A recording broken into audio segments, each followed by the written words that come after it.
Hello student, आज हम लोग डिस्कस करेंगे FST10। आई होप कि आप पेपर अच्छे से लिखे होंगे। तो कंसीडर करते हैं आप क्वेश्चन नंबर 41, जो कि आपसे जो आइडियल और रियल गैस का जो डेविएशन होता है रियल गैस का आइडियल गैस से, उस पर बेस्ड ये प्रॉब्लम फ्रेम किया हुआ है। क्या क्वेश्चन बोला है इन्होंने कि which of the following curve is possible for real gas which is above it's critical temperature. Above the critical temperature, ये अगर हम लोग रियल गैसेस जो भी गैसेज हैं उसमें liquefaction is not going to occur, यानी gaseous behaviour above the critical temperature ही देखने जा रहे हैं। But if critical temperature they are not mentioning, हम लोग सिमिलर वे से क्वेश्चन को अप्रोच करते हैं, इन दैट केस में भी कोई चेंजेस नहीं होता। अब आते हैं क्वेश्चन में कि कौन सा कर्व इसमें से करेक्ट हो, राइट। ये हम लोग को शायद अगर न्यूमेरिकली अप्रोच करना चाहेंगे तो वंडरवाल जो गैस इक्वेशन है उसके यूज करेंगे, अदरवाइज हम लोग एनालिटिकली इसको अप्रोच कर सकते हैं। पहले एनालिटिकल वे से भी देख लेते हैं, देन हम लोग न्यूमेरिकल वे से भी इसको अप्रोच करेंगे। पहला पार्ट इसमें समझो कि पहला इन्होंने क्या दिया हुआ है कि एक आइडियल और रियल का इन्होंने कर दिया हुआ है। तो आइडियल के केस में जो डेविएशन, मतलब एक तरीके से मैं बोलूं कि रियल पॉजिटिव डेविएशन दिखा रहा है एट एवरी इंस्टेंट। क्या ये पॉसिबल है? नहीं पॉसिबल है। जो भी गैसेस हैं कहीं ना कहीं आइडियल गैस बिहेवियर शो करेंगे। इन दैट केस ऑलवेज ये ऐसा नहीं होगा कि ये पॉजिटिव डेविएशन दिखाएगा, यानी कि रियल गैस आइडियल गैस से ऑलवेज इसका पॉजिटिव डेविएशन होगा। इसको हम लोग जो एनसीईआरटी में फेमस जो कर्व है रियल वर्सेस आइडियल गैस का, वो वहां पे भी आप समझ सकते हो कि जेड इफेक्टिव का कर्व कैसे जाता है। फॉर हाइड्रोजन गैसेस जो कि जिसपे list intramolecular force of attraction होता है, उस केस में भी ये जेड इक्वल टू 1 से स्टार्ट होता है, राइट। इस तरीके से स्टार्ट होता है, हाइड्रोजन हो गया या हीलियम हो गया। But other gases like this negative deviation के साथ जाते हैं, इस तरीके से जो है डेविएट करते हैं। बट यहां भी पॉजिटिव डेविएशन ऑल दो दिखा रहा है, but not at all pressure, at all condition पे नहीं दिखाएगा। इस पॉइंट पे देखो तो जेड इक्वल टू 1 के इक्विवेलेंट रहेगा। तो कहीं ना कहीं ये आइडियल गैस से जाकर मर्ज होगा, राइट। इस केस को ऐसा कंसीडर किया जा सकता है। बट यहां भी इन्होंने क्या किया गया है कि आइडियल और रियल गैस को कभी इन्होंने सेगमेंट को मैच नहीं कराया, यानी कि जो है ये जो ऑप्शन ये है हमारा किसी केस में करेक्ट नहीं होता। चाहे वो हम लोग हाइड्रोजन गैस ले जो कि जिसमें कि पॉजिटिव डेविएशन देखते हैं मोस्ट ऑफ द केस में, और चाहे आप CO2 की बात कर लो, O2 की बात कर लो, ये गैसेज अगर हम लोग कंसीडर करें तभी ऐसा कर्व नहीं आने वाला कि हमेशा ये पॉजिटिव डेविएशन रियल गैस दिखाएगा। तो what we can consider that A option is incorrect. Then B option की तरफ मूव करते हैं। इन्होंने क्या कंसीडर किया हुआ है कि इनिशियली गैस जो है क्या दिखा रहा है, गैस जो रियल गैस है, मैं डॉटेड लाइन से दिखाया है, आइडियल गैस को जो है ब्लू लाइन से रिप्रेजेंट किया हुआ है। तो जो रियल गैसेज है यहाँ पे इनिशियली तो पॉजिटिव डेविएशन दिखा रहे हैं, बट जैसे ही जब लो प्रेशर ये कंसीडर करोगे तो आप क्या देखोगे, इसका जो वॉल्यूम है लो प्रेशर पे जो आइडियल गैस का होगा वो ज्यादा होगा रियल गैस से। इसको समझा जा सकता है अगर हम लोग जो है जानते हैं कि एबव द प्रेशर ये आइडियल गैस पॉजिटिव डेविएशन दिखाएगा। अगर हायर प्रेशर की बात करें, लो प्रेशर की बात करें तो जो है निगेटिव डेविएशन दिखाएगा। इसको ऐसे न्यूमेरिकली भी समझ सकते हैं हम लोग। तो जो है P प्लस में एक मोल के लिए कंसीडर कर लेता हूं A square by V square V minus NV, where ये सब क्या है आपको पता है कि ये वंडरवाल कांस्टेंट है, वंडरवाल कांस्टेंट भी। अब देखो आप इस चीज को ऐसे समझो कि अगर मैं हाई प्रेशर कंसीडर करूं तो we can neglect this term at high pressure. If you are neglecting this term, क्या बन जाएगा आपका PV माइनस PV, ये होगा इक्वल टू RT। इसको अगर आप इधर ले आते हो तो ये क्या बन जाएगा PV बाई RT, और RT से डिवाइड कर दो, ये हो जाएगा 1 plus PV by RT, correct यही आएगा। यानी कि Z इज ग्रेटर देन 1। बिल्कुल, अगर हाई प्रेशर की बात करें तो हाई प्रेशर पे पॉजिटिव डेविएशन देखने को मिलेगा रियल गैसेस के लिए। और यहाँ पे केस है कि यहाँ पे जो है एक गिवन प्रेशर जो रियल गैस का वॉल्यूम है ये आइडियल गैस के वॉल्यूम से ज्यादा है, यानी कि पॉजिटिव डेविएशन दिखा रहा है। यहां पे बात करें लो प्रेशर पे, हम लोग लो प्रेशर पे क्या कर सकते हैं कि जो ऑलरेडी P स्मॉलेस्ट है, इस वाले टर्म्स को हम लोग नहीं नेग्लेक्ट कर सकते हैं अगर लो प्रेशर की बात करें। यानी कि B जो हम लोग का कर्व है दैट इज करेक्ट। C की बात कर लेते हैं। C के केस में क्या है कि इन्होंने इनिशियली तो पॉजिटिव डेविएशन दिखा है, नो डाउट। यहाँ पे आइडियल जो रियल गैस का वॉल्यूम है आइडियल गैस से ज्यादा होगा, यानी कि पॉजिटिव डेविएशन है। बट एट लो प्रेशर पे आप देखोगे ये आइडियल कर्व से जाकर यहाँ पे मिल रहा है। इसका मीनिंग क्या हुआ कि जो गैसेस है ना, इस टाइप के जो गैसेस होंगे आपके लो प्रेशर पे अगर मैं बात करूं तो ये रियल गैसेस के साथ जो है match, real gas ideal gas के साथ मैच करेंगे। और कौन से गैसेस होंगे जहां पे कि जिस गैसेस में intramolecular force of attraction minimum होगा, जैसे कि इस कर्व में समझ लो हाइड्रोजन हो गया या हीलियम हो गया, they have the least intramolecular force of attraction, जो कि सिग्निफिकेंट कहां से होता है, ये सिग्निफिकेंट होता है वैन डेर वाल्स कांस्टेंट ए। तो इस केस में भी वही कुछ देखने को मिला है कि मोस्ट ऑफ द प्लेसेस जो रियल गैसेज है वो पॉजिटिव डेविएशन दिखा रहा है, चाहे इस पॉइंट की बात कर लें, इस पॉइंट की बात कर लें, या इस पॉइंट पे, every point this is showing positive deviation. एक पॉइंट जो हम लोग कंसीडर कर सकते हैं, at very low pressure this they are going to show ideal gas behaviour. जैसे यहाँ पे आप कंसीडर करोगे पी कर्व से कंसीडर करते हो तो लो प्रेशर पे ये तो आइडियल गैस बिहेवियर को शो करते हैं, यानी कि C also can be correct. Then D की बात करें तो डी जस्ट अपोजिट है बी वाले के केस में। इन्होंने क्या किया हुआ है, जो है हाई प्रेशर पे जो है पॉजिटिव डेविएशन, हाई प्रेशर पे देखोगे तो इन्होंने क्या किया हुआ है, निगेटिव डेविएशन दिखाया हुआ है, राइट। और जब लो प्रेशर की बात करें तो पॉजिटिव डेविएशन। तो एक बार इस न्यूमेरिकल वे से भी इसको कंसीडर किया जाए तो ये जो कर्व है, जो डी कर्व है, डी में कर्व है, वो इनकरेक्ट हो जाता है, तो डी इज इनकरेक्ट। तो करेक्ट आंसर फॉर 41 क्या कंसीडर किया जा सकता है, clearly B and C will be correct answer in this case. Question number 42 एक मोल कॉन्सेप्ट का इजी प्रॉब्लम है। इन्होंने क्या बोला है, a toothpaste containing fluoride in the form of sodium mono fluorophosphate. तो ये सबको पता है, आइडिया है कि ये कंपाउंड होता है, फ्लोरीन कंपाउंड होता है जो टूथपेस्ट इसमें बनाए जाते हैं। Has a 0.92 gram sodium ion in the 100 ml solution, which of the following is the correct for the given observation. तो सिंपल सा केस है, अगर आपको ये मॉलिक्यूल्स मेंशन कर दिया इन्होंने तो फिर तो आसान हो जाता है। Na2PO3F करेक्ट, ये आपको दिया हुआ है कंपाउंड, कितना दिया हुआ है इन्होंने मेंशन किया हुआ है, they have given that is 0.92 gram of sodium. कैसे कंसीडर करना है आपको, देखो कि अगर एक मैं इस पार्टिकुलर कंपाउंड को कंसीडर करूं, इसमें कितने सोडियम आयंस प्रेजेंट होंगे, क्लियरली 2 सोडियम, ये मैं मान सकता हूं 2 सोडियम प्लस आयन, ठीक है, ये आयंस प्रेजेंट है। अब इसको आइडिया लगाया जा सकता है, बिकॉज देखो आप 0.92 ग्राम दिया हुआ है, 0.92 ग्राम। अब 0.92 ग्राम का मीनिंग क्या हुआ कि अगर आप जो है पता है कि सोडियम का जो मोलर मास होगा कितना हो जाएगा, 23 एटॉमिक मास। अब इसको आप कंसीडर करोगे तो ये कितना मोल्स कितने आ जाएंगे, इसको आप कैसे लिखना चाहोगे, ये आप क्लियरली लिख सकते हो कि जो है 4 टाइम्स आई थिंक जाएगा, तो ये इसको मैं लिख सकता हूं 4 इंटू 10⁻², ठीक है, ये नंबर ऑफ मोल्स है, ठीक है। अब कंसीडर क्या करना है आपको निकालना है, ये 100 ml में प्रेजेंट है, तो क्या क्या आइडिया निकाला जा सकता है, तो number of fluorine atom present in anionic part is 100 ml solution. तो जो है कंसीडर कर ले कि कितने फ्लोरीन आयन प्रेजेंट होंगे इस केस में।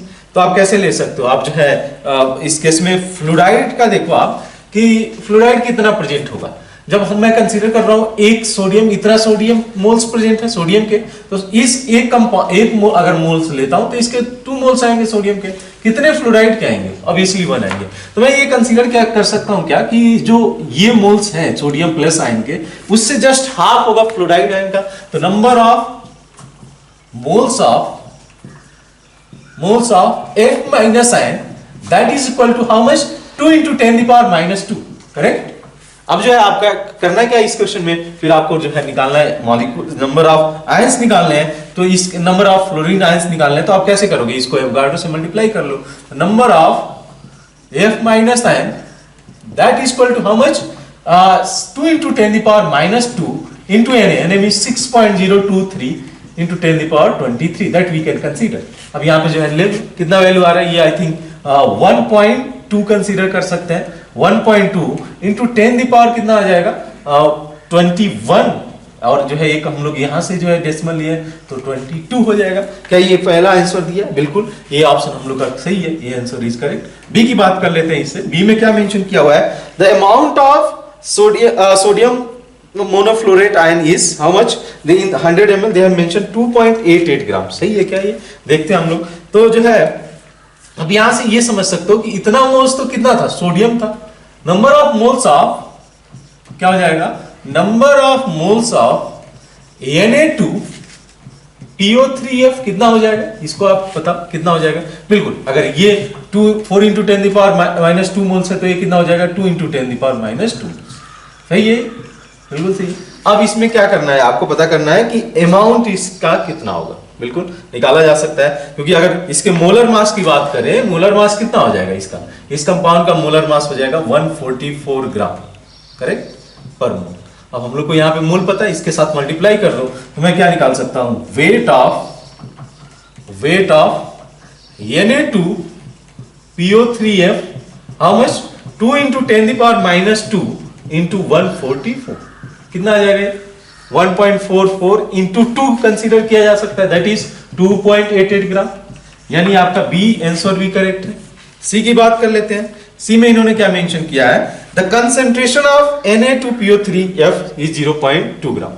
हम लोग जो है ऑलरेडी नंबर ऑफ मोल्स निकाले हुए हैं कंसेंट्रेशन निकालना है तो 2 into 10 the power minus 2 कितने में प्रेजेंट है ये प्रेजेंट है 100 ml में हमको कितने में निकालना रहता है कंसेंट्रेशन 1000 ml में तो ऑब्वियसली ये कैंसिल आउट हो जाएगा क्या निकल के आ जाएगा ये निकल के आ जाएगा 0.2 आई थिंक 0.2 मोलर बिल्कुल C answer is also correct. D की बात कर लेते हैं। डी में आपसे बोला है the amount of this corresponding compound sodium monofluorophosphate कितना मेंशन किया in 100 ml is solution is 1.44 gram सही है क्या नहीं हम लोग तो कितना निकाले थे the amount we have calculated already we have calculated 2.88 gram यानी कि D answer will be incorrect. हम लोग का इस केस में फिर आंसर क्या हो जाएगा 42 clearly answer A B and C will be correct. Question number 43 जो कि केमिकल काइनेटिक्स का प्रॉब्लम है इन्होंने क्या मेंशन किया हुआ है ए और बी जो कि रिएक्ट करके जो आपस में रिएक्शन नहीं हो रहा है ए सी में कन्वर्ट हो रहा है बी सेपरेटली सी में कन्वर्ट हो रहा है राइट इस तरीके से कैसे अब जो है यहाँ पे अगर आप इस रेट कांस्टेंट पे ध्यान दो कि ये पर मिनट दिया हुआ है भी पर मिनट दिया हुआ है यानी कि ए के रिस्पेक्ट में भी फर्स्ट ऑर्डर है सी में जो कन्वर्ट हो रहा है और बी के रिस्पेक्ट में भी ये रिएक्शन फर्स्ट ऑर्डर है। अब जो है अप्रोच कैसे जाएगा इन्होंने कुछ इंफॉर्मेशन दे रखे हैं कि after 30 minute from the beginning mole percentage of C was found to be 25%. Assume initially there was no C यानी कि initially C नहीं है and कुछ इन्होंने अब कंसीडर किया हुआ है कि initially mole percentage of A 36%। पहले उसी के लिए हम लोग अप्रोच करते हैं जस्ट एज्यूम कर लेते हैं कि जो A और B है बिकॉज हम लोग को परसेंटेज निकालना है तो A और B का जो टोटल अमाउंट है हम लोग 100 कंसीडर कर लेते हैं फॉर द सिंप्लिसिटी के लिए। तो अगर उसको 100 कंसीडर करेंगे तो जस्ट एज्यूम करें कि A जो प्रेजेंट होगा वो ये out of 100x amount of A present है और 100 माइनस x क्या हो जाएगा दैट B।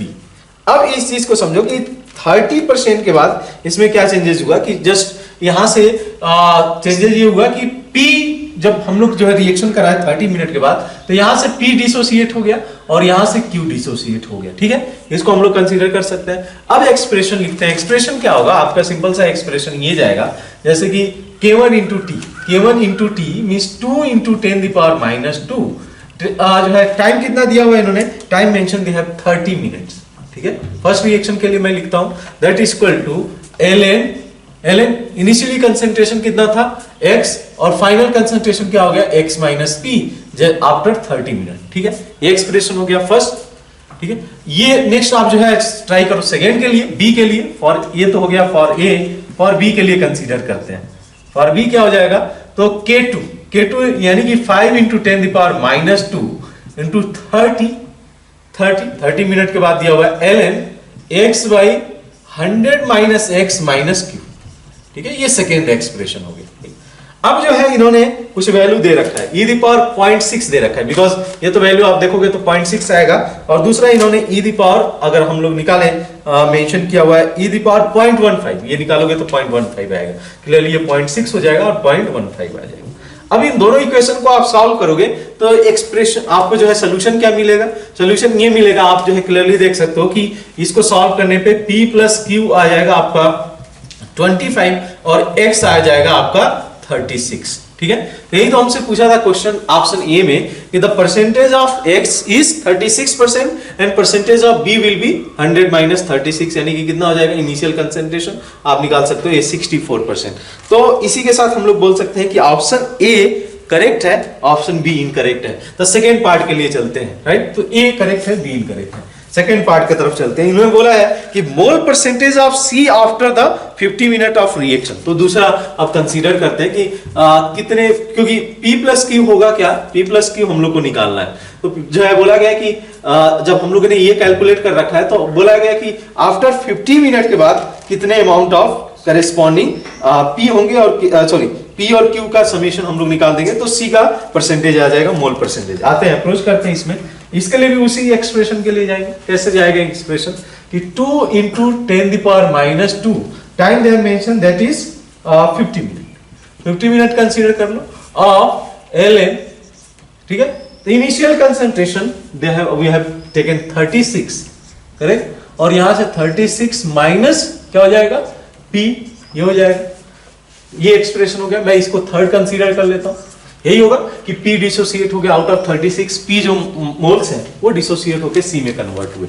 देन दूसरा एक्सप्रेशन क्या हो जाएगा आपका, 5 into 10⁻⁻2 into how much time, they have mentioned 50 minutes, so we can take 50 minutes, ln क्या हो जाएगा, कितना परसेंटेज था, 64, यहां से हो जाएगा 64 माइनस क्या हो जाएगा, Q, ये हो जाएगा Q, ये फोर्थ एक्सप्रेशन हो गया। इसको सॉल्व कर लो सेपरेटली, आप P की वैल्यू निकाल सकते हो, बिकॉज ये वैल्यू कितना आएगा, ये वैल्यू आएगा 1 के बराबर, ठीक है, e⁻1 आपको पता है कि ये हम लोग इजीली कंसीडर कर सकते हैं 2.71, तो इसके लिए अगर सॉल्व करोगे तो P की वैल्यू आ जाएगी। इसके लिए सॉल्व किया कैसे किया जाएगा, तो इसके लिए जो है जो वैल्यू जाएगा, आई थिंक ये वैल्यू 0.25 के आसपास में आएगा। 0.25 के लिए इन्होंने e⁻0.25 दे मेंशन, यहां से Q की वैल्यू निकल के आ जाएगी। तो P का वैल्यू क्या हो जाएगा, P अगर आप कंसीडर करो तो ये हो जाएगा 22.71% और Q कितना हो जाएगा 14%, ठीक है। तो ये जो है परसेंटेज हो गया। अब आपको क्या निकालना है, C का मोल परसेंटेज, तो P प्लस Q यही तो होगा C का percentage, C equal to P plus Q। तो आप जो है अगर इसको आप दोनों को ऐड कर दो कितना आ जाएगा, 22 प्लस 14 कितना आ जाएगा, ये 36.71, this is the mole percentage of C, ठीक है। ये थोड़ा सा कैलकुलेटिव है, बट आप आंसर तक पहुंच सकते हो, थोड़ा सा कैलकुलेटिव इस बेसिस पे, क्योंकि आपको जो है ये सॉल्व करना पड़ेगा P और Q के लिए। तो यहाँ पे बहुत ज्यादा जो है ट्रिकी प्रॉब्लम नहीं, बट कैलकुलेटिव स्लाइटली है। तो यानी कि जो है इस केस में देखो C और D में से कौन सा आंसर करेक्ट हो जाएगा, क्लियरली C करेक्ट हो जाएगा। तो अगर 43 के लिए ऑप्शन कंसीडर करें, विच option will be correct, clearly हम लोग ऑप्शन A के साथ जा सकते हैं एंड ऑप्शन C के साथ जा सकते हैं। Question number 44, the straightforward reaction of the these P block elements and some D block elements they have also mentioned.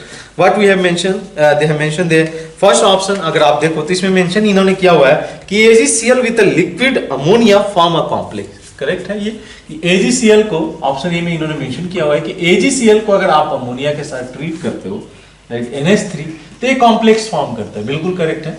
ये कॉम्प्लेक्स फॉर्मेशन होगा किसका, AgNH3 ट्वाइस यहाँ पे plus, this is our complex. ये हम लोग जो है कई जगहों पे टॉलेट्स रिएजेंट के थ्रू भी देखते हैं कि अमोनिकल सिल्वर नाइट्रेट फॉर्म में रहता है, तो यानी कि ऑप्शन ए इज करेक्ट, ठीक है। बी की बात कर ले, बी में इन्होंने मेंशन किया है कि ammonium dichromate on heating decompose to give ammonium, देखें आप, अमोनियम डाइक्रोमेट क्या होगा, on heating decompose to nitrogen, correct है, एंड ग्रीन कलर कंपाउंड, क्या बनेगा ग्रीन कलर कंपाउंड, ये बनाएगा यहाँ पे Cr2O3, करेक्ट। अब इसमें करना क्या है, यहां से H2O निकाल दो, H2O कितने मोल्स ऑफ H2O आएंगे, क्लियरली 4 मोल्स ऑफ H2O। तब आपको पता चल जाएगा कि यहाँ पे कि करस्पॉन्डिंग जो ऑक्साइड होगा वो किस ऑक्साइड फॉर्म में होगा, बिकॉज अगर आप एटम बैलेंस करो तो 4H2O, ऑक्सीजन 7 है, तो 7 इस 4 यहाँ है, 3 यहाँ पे हो जाएंगे, यानी कि Cr2O3 जो कि क्रोमियम ऑक्साइड बनेगा और यही ग्रीन कलर दिखाता है, ग्रीन कलर जो है कंपाउंड होगा, this is the green coloured compound. ये यूज किया जाता है फॉर प्रिपरेशन ऑफ नाइट्रोजन, और इसके अलावा अजाइड भी होते हैं, जैसे बैरियम अजाइड, अगर प्योर नाइट्रोजन की बात करें तो बैरियम अजाइड से हम लोग नाइट्रोजन को जनरेट करते हैं, but this method is also useful for the preparation of nitrogen, ये हम लोग बात कर सकते हैं। देन सी की बात करो आप, सी के केस में क्या है, मेंशन दिया है calcium HCl, this compound they have mention NCl, इसको आप हाइड्रोलिसिस कर दो, राइट, H2। क्या होगा इस केस में, हाइड्रोलिसिस करने पे जो नाइट्रोजन है ये कन्वर्ट होगा अमोनिया में फॉर्म करेगा, और ये जो कैल्शियम का जो प्रोडक्ट बनेगा दैट इज कैल्शियम कार्बोनेट, ये आपको देखने को मिलेगा। तो clearly they have mention the C के hydrolysis produce of white 50 and the gas which turn a blue litmus moisture with the copper sulphate deep solution. बिल्कुल, जो ये अमोनिया है, जो गैस है ये अमोनिया गैस है, ठीक है। ये व्हाइट 50 बना, व्हाइट 50 और साथ में अमोनिया गैस बना। इस अमोनिया गैस की प्रॉपर्टी क्या है कि ये फिल्टर पेपर को moisture with copper sulphate solution deep blue में विद द, जब इसको जो है turns filter paper moisture with copper sulphate solution deep blue जो है उसको मॉइस्चर कर देगा इस केस में। देन अब बात करें जो है ऑप्शन डी की, ऑप्शन डी में क्या मेंशन किया है कि concentration HNO3 can dissolve P4 white. P4 white का कैसे रिएक्शन होगा HNO3 के साथ में, ये रिएक्शन होगा, ये फॉर्म कर लेगा। अगर बात करें इसमें H3PO3 along with NO2, this reaction will see water के साथ में। अब इन्होंने बोला कि concentration HNO3 can dissolve PA, बिल्कुल अगर ये रिएक्शन हो रहा है this is going to dissolve P4 in the HNO3, यानी कि option D is also correct. तो हम लोग इस केस में कंसीडर करें तो option A, B, C, D. Question number 45, this is from metallurgy portion. What they have mention, the select the correct statement. तो first option they have mention lead is extracted from its G4 that is galena by the self reduction. इसमें reaction कैसा होगा वो idea आपको जो है होगा कि इस केस में होता क्या है कि PBS जो कि फॉर्म करता है, अगर हम लोग कंसीडर करें पहले ऑक्सीडाइज किया जाता है तो PbO2 फॉर्म करता है जब इसको हम लोग ऑक्सीजन के साथ ट्रीट करते हैं। तो जैसे ही जो है इन दैट केस ये हम लोग कंसीडर क्या करते हैं कि जैसे ये PbO के साथ फर्दर रिएक्ट करेगा और इस केस में क्या बनेगा कि जो PBS जो कि PBS से PbO फॉर्म किया हुआ था स्लाइडली, और जैसे ही PbO फॉर्म किया ये आपस में रिएक्ट करेंगे, यानी कि self reduction will going to occur and it is going to form Pb along with SO2, यानी कि यही रिएक्शन है जो कि self reduction is going to occur in this case. बिल्कुल करेक्ट है, ये हम लोग का कहलाता है this compound sulphide of lead is called as galena, ये आपको पता होगा। तो option A I think correct. Then B की बात करें, बी में क्या दिया हुआ है, tin stone consist of wolframite. क्या होता है वुल्फ्रामाइड, ये टंगस्टन का जो ऑक्साइड होते हैं, मींस जो है इसमें ये भी प्रेजेंट होते हैं, आयरन, मैग्नीज, टंगस्टन ऑक्साइड, ये इस तरीके से हम लोग डिनोट करते हैं। ये होता है, इसको कंपाउंड को बोलते हैं वुल्फ्रामाइड। और तो ये शायद न्यू लगे बट ये आइडिया क्या मेंशन किया है, the stone consist of wolframite as a non magnetic impurity. नहीं, जो नॉन मैग्नेटिक क्यों नहीं ये केस में होगा, मैग्नेटिक होगा because iron and manganese are present. तो this particular stone means wolframite will be show magnetic property, यानी कि this is incorrect because this have magnetic property, this have magnetic property. इसके लिए आप रीजन ये कंसीडर कर सकते हो कि आयरन की वजह से ये मैग्नेटिक प्रॉपर्टी शो कर रहा है। B is incorrect. सी की बात करें, सी में क्या बोला है, in cyanide process of extraction of the silver zinc is use as the leaching agent. गलत है बिकॉज साइनाइड यूज किया जाता है। होता है इस केस में आपको पता होगा कि कैसे हम लोग जो है सेपरेट आउट करते हैं सिल्वर या गोल्ड हो जाए थ्रू दिस साइनाइड प्रोसेस। क्या किया जाता है कि सिल्वर और गोल्ड को पहले हम लोग जो है साइनाइड केसिन के साथ ट्रीट करते हैं, सोडियम साइनाइड के साथ ट्रीट कर सकते हो, और इन दैट केस ये क्या फॉर्म करता है, एक कॉम्प्लेक्स फॉर्म करता है जो सिल्वर हो गया या गोल्ड हो गया, और ये साइनाइड का कॉम्प्लेक्स फॉर्म करता है। इस साइनाइड के कॉम्प्लेक्स को जब हम लोग फर्दर जिंक के साथ ट्रीट करते हैं in the presence of oxygen, तो ये इसको कन्वर्ट कर देता है किस में, ये कन्वर्ट कर देता है इसको प्योर गोल्ड और सिल्वर मेटल में। तो ये मेथड होता है, बट जो लीचिंग जो होता है इस रिएजेंट को बोलते हैं जो यूज किया जाता है फॉर द प्रोसेस के लिए साइनाइड प्रोसेस में, वो साइनाइड इटसेल्फ होता है। तो जो है इन साइनाइड प्रोसेस, ये मैं मेंशन कर देता हूं, in cyanide process Cn minus is use as a leaching agent, not zinc 2+, ये ध्यान रखें, इज अ लीचिंग एजेंट जिसके साथ ट्रीट किया जाता है इनिशियली, वो लीचिंग एजेंट हम लोग का कहलाता है। डी बात करें, डी में क्या मेंशन किया है, दिस इज इनकरेक्ट। डी की बात कर ले, डी में mention bessemerisation process is used in the extraction of the copper from the copper pyrite. बिल्कुल ये करेक्ट होगा बिकॉज बेसमराइजेशन प्रोसेस में क्या होता है, आप देखोगे कॉपर पाइराइड CuFeS2 इसको ये कन्वर्ट कर देता है कॉपर में। बिल्कुल करेक्ट है, we can consider D is also correct answer.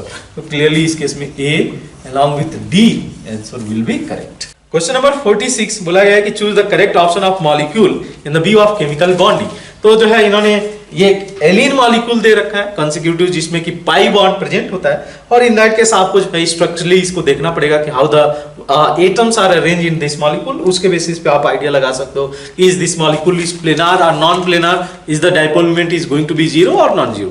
कैसे इसको अप्रोच रखा जाएगा, जैसे कंसीडर करो आप, थोड़ा सा आइडिया यहाँ पे मैं देते चलता हूँ, बिकॉज यहाँ अगर देखो मान लो कि जस्ट एज्यूम करो कि कार्बन क्लोरीन इस तरीके से अरेंज है, मींस एक तो मेरे तरफ पॉइंट आउट कर रहा है, इस अरेंजमेंट को ऐसे समझ सकते हो। अब जो पाई बॉन्ड है ना, अगर मान लो आप इसको एज्यूम करते हो कि this is perpendicular plane of this board, इस तरीके से प्लेन में है, तो ऑब्वियसली जो पाई बॉन्ड इसके लिए यूज किया जाएगा, कौन सा यूज किया जाएगा, ये यूज किया जाएगा इसके जो परपेंडिकुलर होगा, यानी जस्ट अज्यूम करो कि अगर ये एक्स वाई प्लेन है, this is going to use PZ plane, correct, PZ orbital. अब बात करें इसमें नेक्स्ट, तो ये पाई बॉन्ड हो गया। नेक्स्ट बात करें, ये कार्बन दूसरा पाई बॉन्ड बनाया। अब इसलिए अगर ये पीजेड इन्वॉल्व है, जस्ट एज्यूम कर लो कि ये एक्स वाई प्लेन था और यहाँ पे पीजेड ऑलरेडी इन्वॉल्व है पीजेड के साथ में, तो नेक्स्ट पाई बॉन्ड के लिए तो पीजेड यूज नहीं करेगा। कौन सा यूज कर सकता है? या तो एक्स और वाई में से कोई यूज करेगा। तो क्या मैं इसको ऐसे दिखा सकता हूँ, इस ऑर्बिटल को मैं ऐसे दिखा सकता हूँ कि ये जो है पाई बॉन्ड के लिए नहीं जा रहा है। ये कैसे जा रहा है? ये इस केस में अपना कौन सा ऑर्बिटल यूज करेगा? इसके साथ जो पाई बॉन्ड बनेगा या तो px यूज कर सकता है या py यूज करता है, बट pz तो नहीं यूज होगा, करेक्ट। अब बात करते हैं इस वाले केस में, यानी इस ऑर्बिटल के साथ बॉन्डिंग हुआ है। फिर से अगर बात करें इसमें, मैं इसको ऐसे ड्रॉ कर देता हूं, ठीक है। नेक्स्ट कार्बन के साथ जुड़ा हुआ है। अब ये कार्बन आप देखो तो जो फोर्थ कार्बन है, राइट, फोर्थ कार्बन। अब इन दैट केस अगर एक्स वाई प्लेन है, ये इसने यूज किया है, तो दूसरा कौन सा यूज करेगा? अगर यहाँ पे इसने क्या किया था, इस बॉन्ड को बनाने के लिए px या py यूज किया होगा, तो अब इसलिए इस केस में आप क्या देखोगे कि या तो pz यूज करेगा, pz ऑब्वियसली यहाँ पे आता है, ये अपना pz यूज करे इस वाले कार्बन के साथ पाई बॉन्ड बनाने के लिए, करेक्ट। अगर ये अपने यहाँ पे pz यूज किया हुआ है, तो वंस अगेन ये हाइड्रोजन और क्लोरीन ये किस प्लेन में आ जाएंगे? ये एक्स वाई प्लेन में आ जाएंगे। कुछ इस तरीके से हाइड्रोजन इधर हो जाएगा, क्लोरीन इधर हो जाएगा। तो ये सभी चीजें मैंने ये दिखाने के लिए किया कि देखो, जब even number of pi bond होता है, क्योंकि बहुत बार एक क्वेश्चन पूछा जा चुका है, जब even number of pi bond होगा ना, तो इन दैट सिनेरियो क्या होता है कि कार्बन कार्बन कार्बन इस तरीके से अरेंजमेंट होता है। ये दोनों जो एटम होते हैं ये सेम प्लेन में नहीं होंगे, लाइक दिस केस होगा हाइड्रोजन क्लोरीन, आप ऐसे कंसीडर कर सकते हो, ठीक है। तो दो पाई बॉन्ड होगा तो ये चारों एटम सेम प्लेन में नहीं हो पाएंगे। ये आपस में जो इनका जो प्लेन बनेगा, ये वाला प्लेन अगर मैं कंसीडर करूं और ये वाला प्लेन आपस में परपेंडिकुलर होंगे, करेक्ट। लेकिन जब इसमें बात करें एक और पाई बॉन्ड ऐड कर दिया जाए, यानी कि 3 पाई बॉन्ड हो जाए, तब in that case same plane में आ जाएंगे। यानी कि मेरा बोलने का मीनिंग क्या हुआ कि कार्बन कार्बन अगर आप ऐसे ड्रॉ करते हो 3 पाई बॉन्ड, तो यहाँ पे हाइड्रोजन इसी बोर्ड के प्लेन में ड्रॉ कर सकता हूँ, क्लोरीन भी इसी बोर्ड के प्लेन में, ये वाला भी क्लोरीन हाइड्रोजन इसी प्लेन में ड्रॉ किया जा सकता है। यानी कि molecule will be planar in that case. तो यहाँ पे ये नॉन प्लेनार है, ये ध्यान में रखना, with even number of consecutive pi bond और with odd number of consecutive pi bond, this is going to be planar molecule, ठीक है।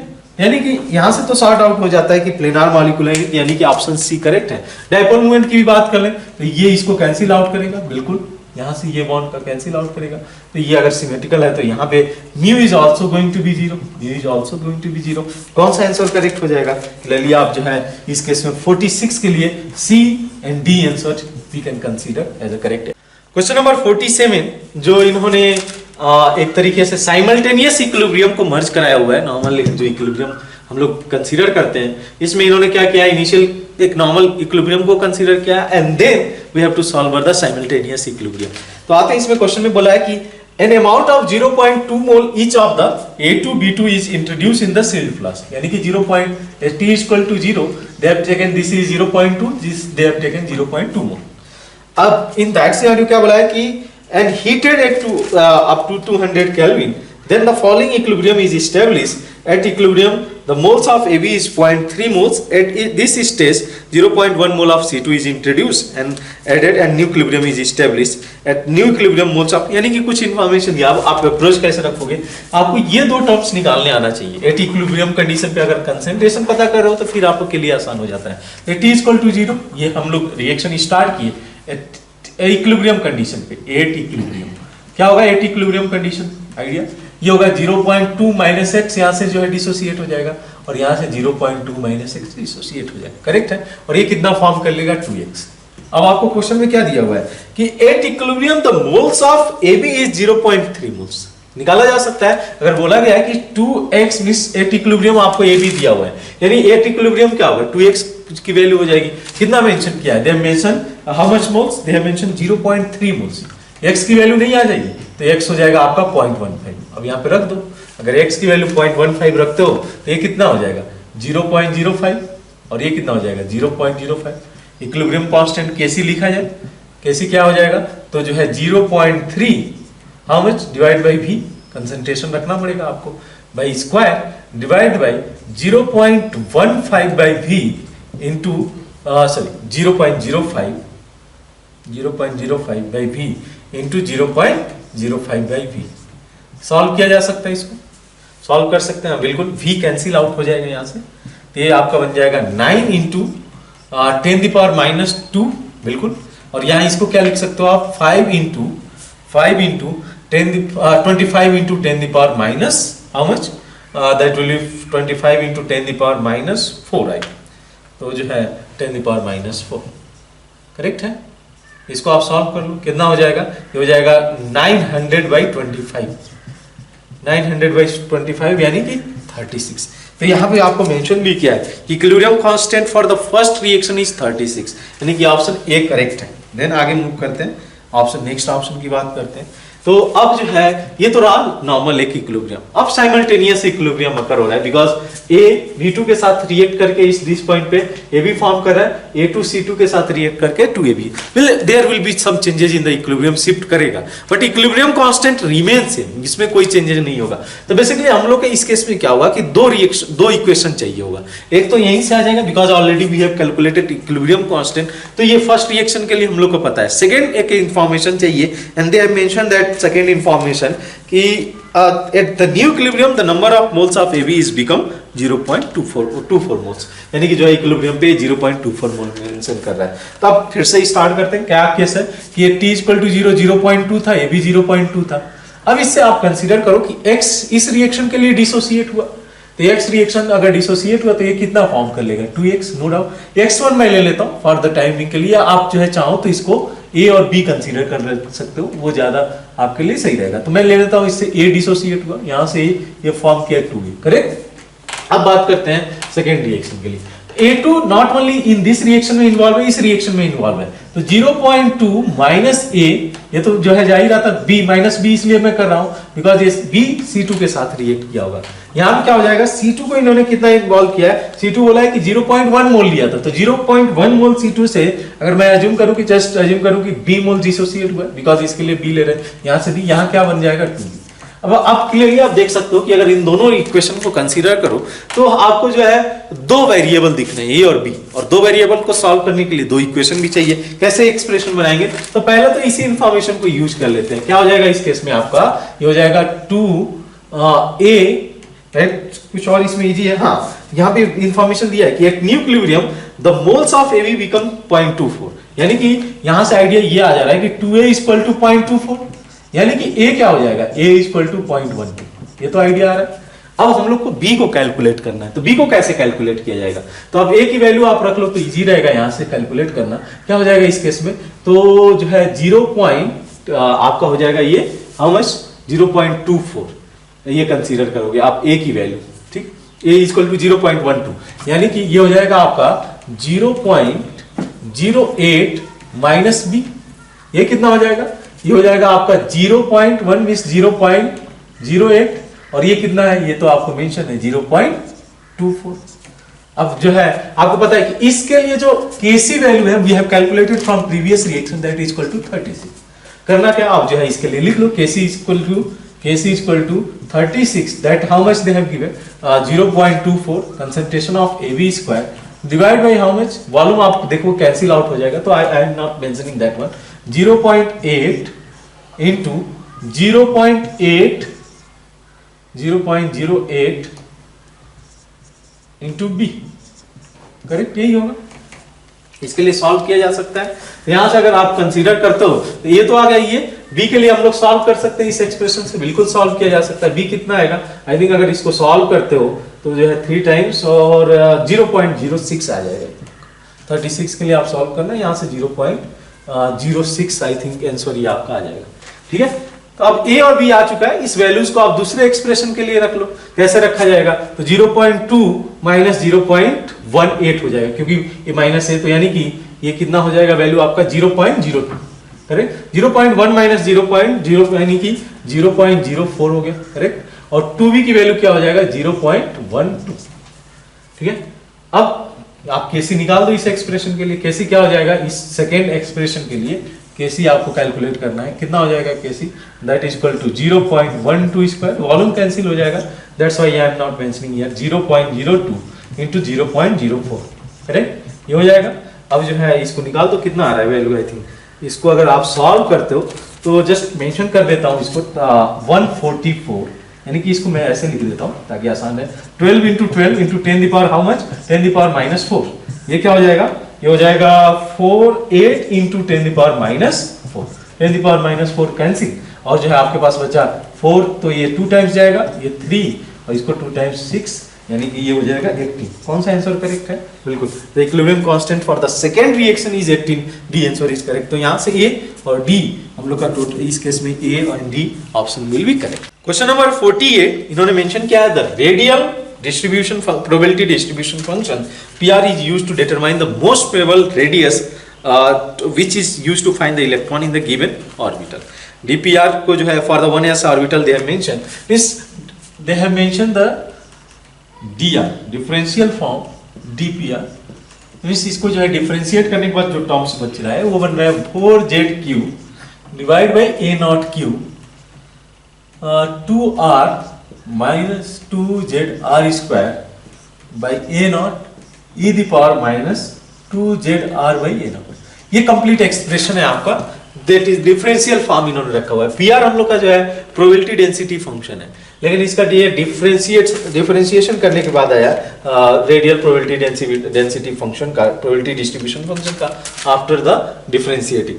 तो इसमें क्या बोला है कि at maximum point of the value the radial probability distribution function is going to be 0। हाँ बिल्कुल, क्योंकि अगर मैक्सिमम बात करें तो मैक्सिमम के पे क्या होगा, this is going to be maximum. अगर PR मैक्सिमम होगा at when PR is maximum, आपको पता है क्या हो जाएगा इस केस में, PR अगर मैक्सिमम है तो इसका जो डिफरेंशियल होगा वो तो हम लोग को पता है that is going to be 0 at that point, यही हम लोग कंसीडर करते हैं।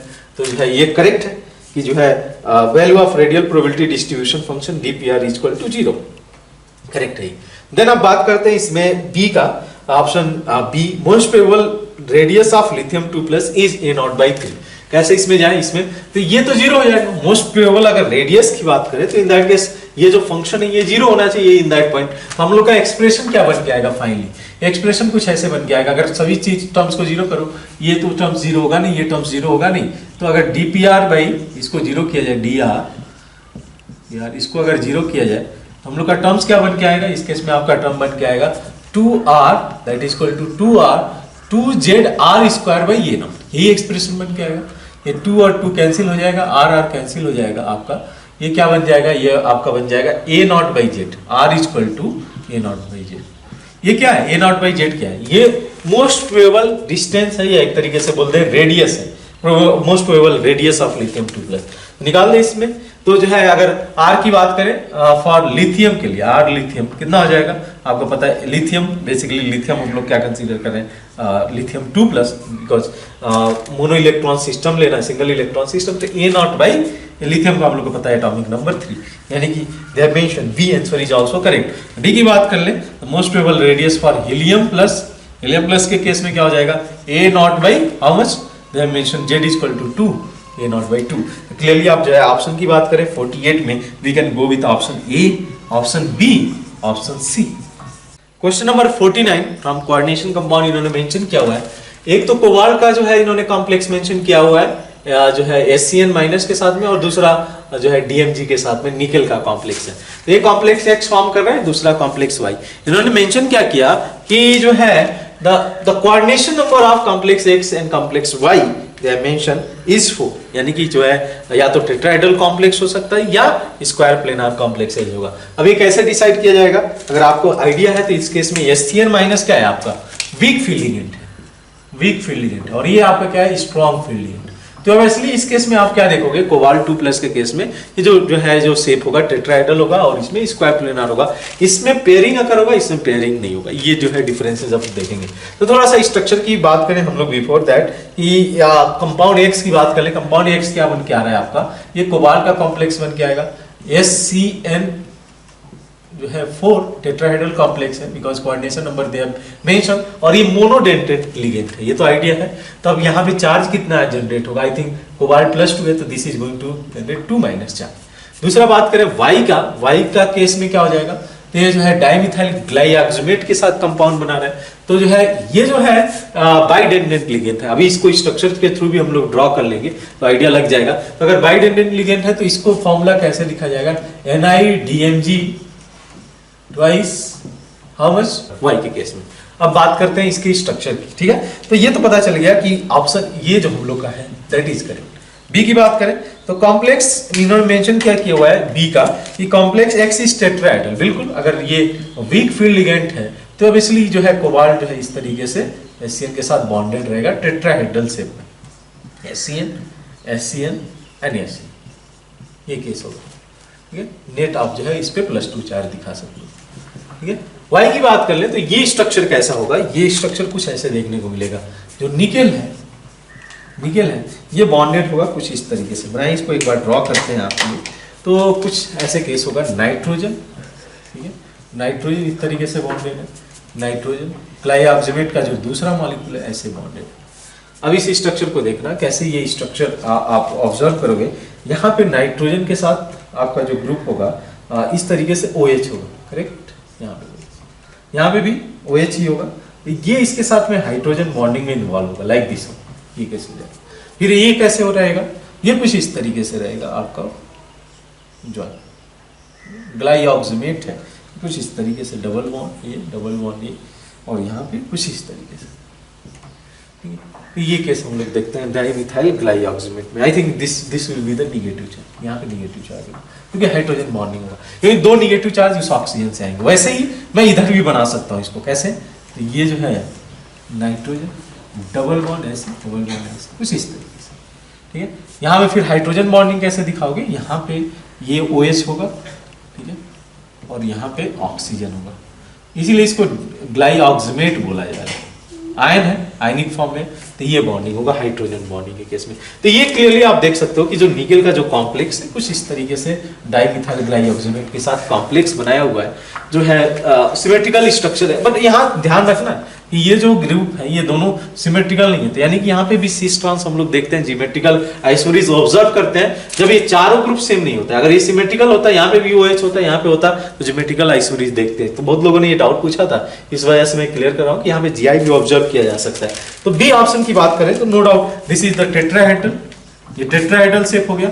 और जो है अगर इसकी बात करें this is the square planar geometry, यानी कि जो है बी ऑप्शन भी हम लोग का करेक्ट है। अदर ऑप्शन की बात करते हैं, ऑप्शन सी में क्या मेंशन किया है, सी में कि Y involve intramolecular H bonding, बिल्कुल करेक्ट है। अगर Y का स्ट्रक्चर की बात करो, ये X है, ये Y है, Y involve this type of hydrogen bonding, in that case ये H बॉन्डिंग है, तो यानी कि C answer is also correct. D की बात करें, डी में इन्होंने मेंशन क्या किया हुआ है, डी में दे हैव मेंशन कि X is a paramagnetic in the nature with the 3 unpaired electron. देखा जाए इसको तो इन दैट सिनेरियो क्या हो जाएगा आपका, देखो अब कि कॉन्फ़िगरेशन क्या होता है ग्राउंड स्टेट में कोबाल्ट का, that is 3d74s2, correct, 3d74s2। तो कोबाल्ट 2+ का क्या हो जाएगा, कोबाल्ट 2+ हो जाएगा 3d7, करेक्ट। अब इसको अगर आप फिलिंग कर दो, वीक फील्ड लिगेंड है, तो वीक फील्ड लिगेंड में कैसे जाएगा, ये वीक फील्ड लिगेंड आप देखोगे टेट्राहेड्रल है, तो ज्योमेट्री 1 2 यहाँ पे क्या हो जाएगा, जो है आपका हो जाएगा ये जो है पेयरिंग तो अकर नहीं होगा इस केस में, pairing will not going to occur. तो यानी कि जो है यहाँ पे मैं दिखाऊं इसको, तो 1 2 आपका 3 4 5 6 7 ऐसे जाएगा। अब देख सकते हो कि जब पेयरिंग अकर नहीं होगा तो ये जो है अनपेयर्ड इलेक्ट्रॉन प्रेजेंट है इस केस में। जब अनपेयर्ड इलेक्ट्रॉन प्रेजेंट है this is going to be paramagnetic in nature. Nickel 2+ की बात कर लेते हैं, तो निकेल 2+ में क्या है कि हम लोगों ने क्या किया है, इसका कॉन्फ़िगरेशन निकेल का क्या होगा कॉन्फ़िगरेशन ग्राउंड स्टेट में, that will be 3d8 4s2, correct, 3d8 4s2। तो निकेल 2+ का कितना हो जाएगा, दैट विल बी 3d8। अब यहाँ पे इन्होंने क्या यूज किया है, that is square planar geometry, और यहाँ पे एक स्ट्रॉन्ग फील्ड लिगेंड है। तो इसमें क्या देखोगे कि जो पेयरिंग है वो अकर होगा, पेयरिंग अकर होगा, यानी कि मीनिंग क्या है कि कुछ इस तरीके से आपका कॉन्फ़िगरेशन मिल जाएगा 1 2 3 4 5 6, और इजी ऑर्बिटल में भी वैसे ही फिलअप किया जाएगा। तो यहाँ पे 1 2 ठीक है 8 हो गया, लेकिन चूंकि स्ट्रॉन्ग फील्ड लिगेंड है ये इसको पेयरिंग करा देगा, और ये जो ऑर्बिटल है ये हाइब्रिडाइजेशन में यूज किया जाएगा, D orbital, one of that D orbital जो कि प्लेनर होगा, dx² - y² यूज किया जा सकता है। तो ऑब्वियसली केस देख सकते हो कि ये जो है यहाँ पे नो अनपेयर्ड इलेक्ट्रॉन, यानी कि जो है नो अनपेयर्ड इलेक्ट्रॉन, यानी कि ये हो जाएगा diamagnetic in the nature, no unpaired electron. सही है इतना। तो जो है बात करें कौन सा ऑप्शन करेक्ट है, ए बी हाइड्रोजन बॉन्डिंग है सी, और जो है डी जो कि मेंशन किया हुआ है इन्होंने कि एक्स इज द पैरामैग्नेटिक, बिल्कुल करेक्ट है। यहाँ पे नो अनपेयर्ड इलेक्ट्रॉन यानी कि जो है this is the diamagnetic in nature, यानी कि डी इज आल्सो करेक्ट। तो clearly we can consider option A, option B, option C and D all are correct option in this case.